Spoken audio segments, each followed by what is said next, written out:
সুপ্রিয় দর্শক, আসসালামু আলাইকুম। আপনাদের সবাইকে স্বাগত জানাচ্ছি। এখনকার আলোচনা আপনাদের সঙ্গে আছি আমি সিরাজুল ইসলাম। দর্শক, ইরানের সাথে আমেরিকার চুক্তির ভেতর দিয়ে মার্কিন সাম্রাজ্যের পতন শুরু হলো কিনা, এই প্রশ্ন তুলেছেন খোদ মার্কিন সাংবাদিক টাকার কার্লসন। শুধু তাই না, মার্কিন সিনেটের পররাষ্ট্র সম্পর্ক বিষয়ক কমিটির সদস্য জিন শাহিন তিনি সুস্পষ্ট করে বলেছেন, ইরানের সাথে চুক্তির মাধ্যমে প্রেসিডেন্ট ডোনাল্ড ট্রাম্প আমেরিকাকে প্রকৃতপক্ষে আত্মসমর্পণ করিয়েছেন। প্রশ্ন হচ্ছে, আসলে মার্কিন সাম্রাজ্যের পতন শুরু হলো কিনা এবং আমেরিকা সত্যি সত্যি ইরানের কাছে আত্মসমর্পণ করলো কিনা। এই প্রশ্নগুলোর জবাব খুঁজতে গেলে প্রথমে আমাদের নজর দিতে হবে এই যে চুক্তি হলো আমেরিকা এবং ইরানের মধ্যে, এই চুক্তিতে কি বলা হয়েছে। আমি একই সাথে আপনাদের কাছে আরেকটি তথ্য জানিয়ে রাখি।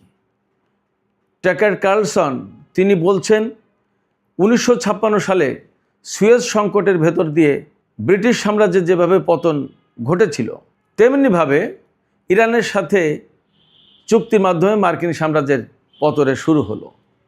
আসলে কি তাই? আপনারাই বা কী মনে করছেন? সুপ্রিয় দর্শক, এই বিষয়গুলো নিয়েই আমি আজকের ভিডিওতে একদম পুঙ্খানুপুঙ্খ ব্যাখ্যা করার চেষ্টা করব। যথেষ্ট বিস্তারিত বলবো। আশা করি আপনারা শেষ পর্যন্ত সঙ্গে থাকবেন। আর ভিডিও ভালো লাগলে লাইক, কমেন্ট, শেয়ার করবেন এবং চ্যানেলটি সাবস্ক্রাইব করে সাথেই থাকবেন। দর্শক, চলুন মূল আলোচনায় চলে যাই। মূল আলোচনা মার্কিন সাংবাদিক, তিনি ফক্স নিউজের একসময় বেশ বিখ্যাত সাংবাদিক ছিলেন, টাকার কার্লসনের বক্তব্য দিয়ে। তিনি বলছেন, ইরানের সাথে আমেরিকা যে চুক্তি করেছে, এই চুক্তির মধ্য দিয়ে মূলত মার্কিন সাম্রাজ্যের পতন শুরু হলো। তিনি একই লেখায় বা একই বক্তব্যে বলেছেন যে 1956 সালে সুয়েজ সংকট যে শুরু হয়েছিল, এই সুয়েজ সংকটের ভেতর দিয়ে ব্রিটিশ সাম্রাজ্যের যেভাবে পতন শুরু হয়েছিল, তেমনিভাবে ইরানের সাথে চুক্তি করে আমেরিকা তার মার্কিন সাম্রাজ্যের পতন শুরু করলো। একই সাথে পররাষ্ট্র সম্পর্ক বিষয়ক সিনেট কমিটির সদস্য জিন শাহিনও বলছেন, আমেরিকা প্রকৃতপক্ষে ইরানের কাছে আত্মসমর্পণ করেছে। এখন এই দুটো বক্তব্যকে যদি আমরা বিশ্লেষণ করতে যাই, তাহলে আমরা কি দেখব? এই জন্য ইরানের সাথে আমেরিকার যে চুক্তি হলো, এই চুক্তির দিকে আমাদেরকে যেতে হবে। তবে তার আগে একটু বলি, মার্কিন প্রেসিডেন্ট ডোনাল্ড ট্রাম্প এই সমস্ত সমালোচনার জবাবে তিনি কি বলছেন। তিনি তো কয়েকদিন চুপ ছিলেন। তিনি গত রাতে যা বলেছেন তা হচ্ছে এই, যে যারা এই চুক্তির সমালোচনা করছেন তারা হয় হিংসুটে, না হয় খারাপ মানুষ, না হয় বোকা। তার মানে তিনি এই চুক্তির পক্ষে ভীষণভাবে দাঁড়ালেন। এই চুক্তিকে তিনি সিরিয়াসলি ওন করছেন। প্রশ্ন হচ্ছে তাহলে ইরান যে সংশয় পোষণ করছে, সন্দেহ করছে এই চুক্তি আসলে শেষ পর্যন্ত ডোনাল্ড ট্রাম্প বাস্তবায়ন করবেন কিনা, তার কি হবে? ডোনাল্ড ট্রাম্পের আপাতত এখন যে অবস্থান, তাতে বোঝা যায় যে তিনি এই চুক্তি শেষ পর্যন্ত সংরক্ষণ করবেন এবং এই চুক্তি তিনি বাস্তবায়ন করবেন। তিনি এই চুক্তির ভেতরে আমেরিকা এবং সারা বিশ্বের শান্তি, সমৃদ্ধি এবং আন্তর্জাতিক বাজারে তেলের যে দাম, সামগ্রিকভাবে সারা বিশ্বের মানুষের স্বার্থ দেখছেন। যদি তাই হয়, তাহলে তিনি সর্বশেষ পর্যন্ত এই চুক্তি সংরক্ষণ করবেন। এমনকি মার্কিন প্রশাসনের ভেতরে যে ফাটল দেখা দিয়েছে, সেই ফাটল প্রসঙ্গেও তিনি কয়েকজন মন্ত্রীকে, যুদ্ধমন্ত্রী সহ কয়েকজন গুরুত্বপূর্ণ ব্যক্তিকে প্রশাসন থেকে সরিয়ে দিতে প্রস্তুতি নিয়েছেন, কিন্তু তিনি এই চুক্তির পক্ষ ত্যাগ করেননি। আমি চমৎকার আর একটা তথ্য জানিয়ে দিই। এই চুক্তিতে সই করেছেন পাকিস্তানের প্রধানমন্ত্রী শেহবাজ শরীফ। তিনি সই করেছেন এবং তিনি সামাজিক মাধ্যম এক্সে ঘোষণা দিয়েছেন যে মার্কিন প্রেসিডেন্ট ডোনাল্ড ট্রাম্প এবং ইরানের প্রেসিডেন্ট মাসুদ পেজেশকিয়ান এই চুক্তিতে সই করার পর, যখন চুক্তি একেবারে চূড়ান্ত হয়ে গেল, তখন আমি মধ্যস্থতাকারী দেশের প্রধানমন্ত্রী হিসেবে আমি এই চুক্তিতে সই করলাম। আমার অনুমোদন একটা গুরুত্বপূর্ণ বিষয়। সেক্ষেত্রে পাকিস্তান কূটনৈতিকভাবে অনেক অনেক বেশি উপরে চলে গেল। তা নিয়ে আমি পরে দু একদিনের ভেতরে আশা করছি একটা অন্য আলোচনা করব। যাই হোক, এখন আমি মূল আলোচনার আরেকটা দিকে চলে যাচ্ছি। মূল আলোচনা ছিল আমেরিকার সাম্রাজ্যের পতন হচ্ছে কিনা এবং আমেরিকা আসলে আত্মসমর্পণ করলো কিনা। সেখানে টাকার কার্লসন বলছেন যে এই চুক্তির ভেতর দিয়ে সুয়েজ সংকটের পুনরাবৃত্তি হলো, অর্থাৎ সুয়েজ সংকটের মধ্য দিয়ে ব্রিটিশ সাম্রাজ্যের যেমন পতন হয়েছিল আমেরিকারও তাই হতে যাচ্ছে।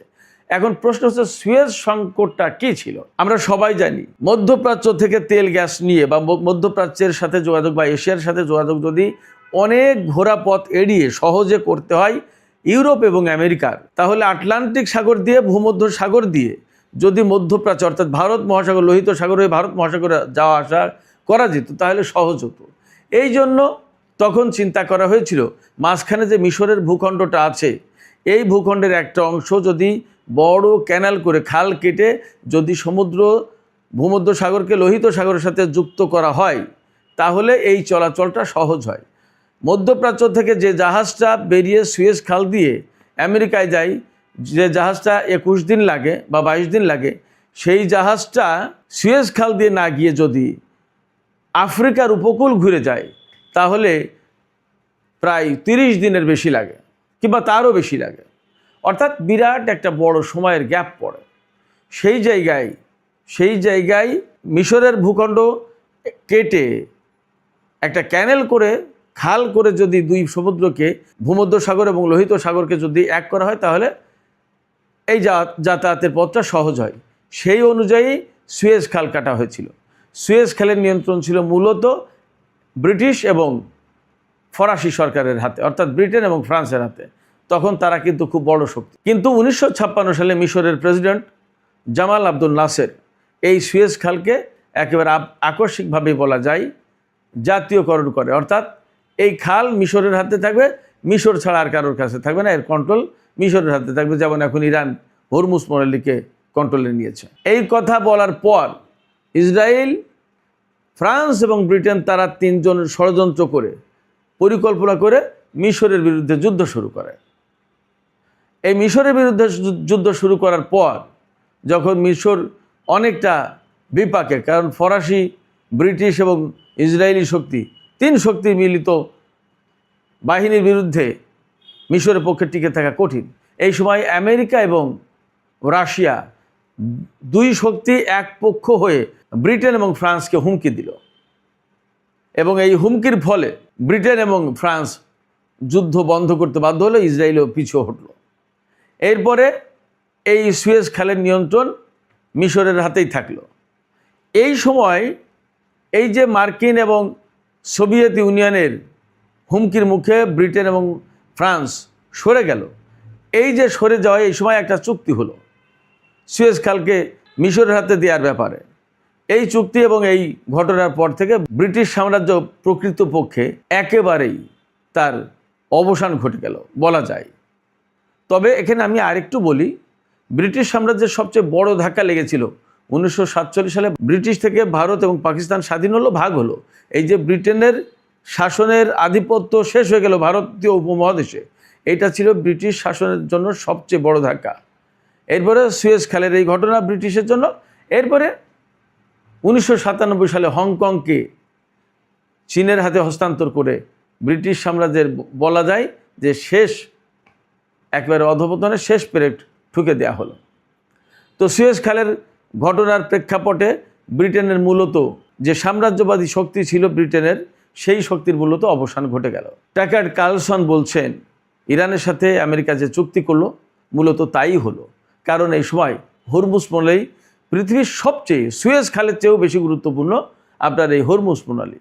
এই হরমুজ প্রণালীকে যখন ইরানের হাতে তুলে দেওয়া হচ্ছে এই চুক্তির মাধ্যমে, তখন টাকার কার্লসন এইভাবেই ভাবছেন যে মার্কিন সাম্রাজ্যেরও পতন হলো। তিনি এই কথা বলছেন আরও কয়েকটা কারণে। এই যে ইরান আমেরিকা যুদ্ধ হলো এবং এখন আমেরিকা মূলত চুক্তির মধ্য দিয়ে এই যুদ্ধ থেকে সরে আসছে, বেঁচে যাচ্ছে, পিছিয়ে আসছে। অথচ এত বছর ধরে মধ্যপ্রাচ্যে এত ঘাঁটি, এত সামরিক শক্তি, এত কিছু, তার কোনো কিছু ইরানের সামনে টিকল না। সাথে ইসরায়েল থাকলো, তারপরেও পারলো না। তার মানে ব্রিটিশে টাকার কার্লসন এখানে বলছেন যে বিশ্বের সবচেয়ে বড় বাহিনী, সবচেয়ে বেশি অর্থায়ন করা হয় যে বাহিনীকে, সেই বাহিনী ইরানের সাথে পারলো না এবং না পারার কারণে এখন চুক্তি করে পিছিয়ে আসতে হচ্ছে মান সম্মান বাঁচানোর জন্য। ফলে ইরানের উত্থান ঘটল এবং মার্কিন সাম্রাজ্যের পতন শুরু হলো। একইভাবে জিন শাহিন, সিনেটর জিন শাহিন, তিনিও বলছেন আমেরিকা মূলত এই চুক্তির মাধ্যমে আত্মসমর্পণ করলো ইরানের কাছে। এখন প্রশ্ন হচ্ছে, ইরানের সাথে যে আমেরিকার চুক্তি হলো, এই চুক্তিতে আসলে কি আছে? কয়েকটা শর্ত আমরা এরই মধ্যে বলে ফেলেছি, তারপরে আমি আবার বলি। লেবানন সহ সমস্ত ফ্রন্টে যুদ্ধ বন্ধ করতে হবে।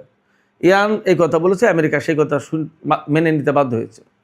ইরানের আটকে থাকা অর্থ ছেড়ে দিতে হবে, আমেরিকা মেনে নিয়েছে। হরমুজ প্রণালী ইরানের ব্যবস্থাপনায় চলবে, আমেরিকা মেনে নিয়েছে। ক্ষেপণাস্ত্র প্রযুক্তি নিয়ে, ক্ষেপণাস্ত্র কর্মসূচি নিয়ে কোনো আলোচনা করা যাবে না, আমেরিকা মেনে নিয়েছে। ইরানের তেল থেকে শুরু করে যত পণ্য নিষেধাজ্ঞার আওতায় আছে সমস্ত সব কিছুর উপর থেকে নিষেধাজ্ঞা সরিয়ে নিতে হবে, আমেরিকা মেনে নিয়েছে। এরপরে প্রাথমিক যে চুক্তি, সেই চুক্তিতে পরমাণু নিয়ে কোনো আলোচনা হবে না, আমেরিকা মেনে নিয়েছে। তারপরে পরমাণু নিয়ে যে আলোচনা হবে, সেখানে পরমাণু কর্মসূচি একদম টোটালি বন্ধ করা, এইটা নিয়ে কোনো আলোচনা হবে না। আলোচনা হবে ইউরেনিয়াম সমৃদ্ধ করা যাবে কি যাবে না, কত মাত্রায় করব, এবং সমৃদ্ধ যে ইউরেনিয়াম আছে সেইগুলোর ব্যবস্থা কী হবে, ভবিষ্যৎ কী হবে, এই সমস্ত নিয়ে আলোচনা হবে। শুধু তাই না, এই যে হরমুজ প্রণালীতে আমেরিকা যে নৌ ব্লকেট দিয়ে রেখেছে, সেই নৌ ব্লকেট তুলে নিতে হবে, এটা ইরানের দাবি ছিল। এর সমস্ত সব কিছু আমেরিকা মেনে নিয়েছে। অতএব ইরানের চাওয়া পাওয়া মতো যে এই চুক্তি হচ্ছে অনেকটা বাস্তব। আমেরিকার যে কথা মানছে ইরান, সেটা হচ্ছে যে ইরান কখনো পরমাণু বোমা বানাবে না, তো এটা তো আগে থেকেই বলে আসছিল ইরান। আর চুক্তির মধ্য দিয়ে মূলত হরমুজ প্রণালীকে ইরানের হাতে তুলে দেওয়া হলো। এই যুদ্ধের আগে কিন্তু হরমুজ প্রণালী কন্ট্রোল করতো না ইরান, অথচ যুদ্ধ করে ইরান সেই হরমুজ প্রণালী একদম পুরোপুরি কন্ট্রোলে নিল এবং এখন তার হাতে কন্ট্রোল থেকে যাচ্ছে, চুক্তির মাধ্যমে ইরানের হাতে তুলে দিয়ে যাচ্ছে। এই সমস্ত কারণে মার্কিন সাংবাদিক বলি, সিনেটর বলি, কংগ্রেসের প্রতিনিধি পরিষদের সদস্য বলি, রিপাবলিকানদের অনেকেই বলি, সবাই কিন্তু বলছে যে এই চুক্তির মধ্য দিয়ে মূলত আমেরিকা ইরানের কাছে আত্মসমর্পণ করলো এবং মার্কিন সাম্রাজ্যের পতন হলো। শেষ পর্যায়ে আমি আপনাদেরকে আরও কয়েকটি তথ্য জানাই। এই যে চুক্তি করা হলো, এই চুক্তি কংগ্রেসে তুলে ধরার জন্য মার্কিন পররাষ্ট্রমন্ত্রী মার্কো রুবিওর কাছে চিঠি লিখেছেন কংগ্রেসের পক্ষ থেকে কংগ্রেসম্যানেরা। শুধু তাই না, মার্কিন রিপাবলিকান দলের অনেকেই এই যুদ্ধ এবং এই চুক্তি কোনোটাই আমেরিকার স্বার্থে যায়নি একথাও বলছেন। সব কিছু মিলে একথা আসলে বলার সময় এসেছে যে সম্ভবত এই চুক্তির ভেতর দিয়ে সত্যি মার্কিন সাম্রাজ্যের হয়তো পতনই শুরু হলো। সুপ্রিয় দর্শক, এখনকার আলোচনা এখানেই শেষ করতে চাই।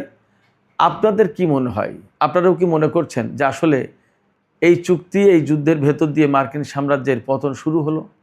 আপনারা কি মনে করছেন এই চুক্তির মধ্য দিয়ে আমেরিকা মূলত ইরানের কাছে আত্মসমর্পণ করলো? আপনাদের মতামত কমেন্টে জানাতে পারেন। আর ভিডিও ভালো লাগলে আবারও বলি, লাইক, কমেন্ট, শেয়ার করবেন এবং চ্যানেলটি সাবস্ক্রাইব করে সাথেই থাকবেন। আপনাদের সবাইকে অনেক অনেক ধন্যবাদ। আল্লাহ হাফেজ।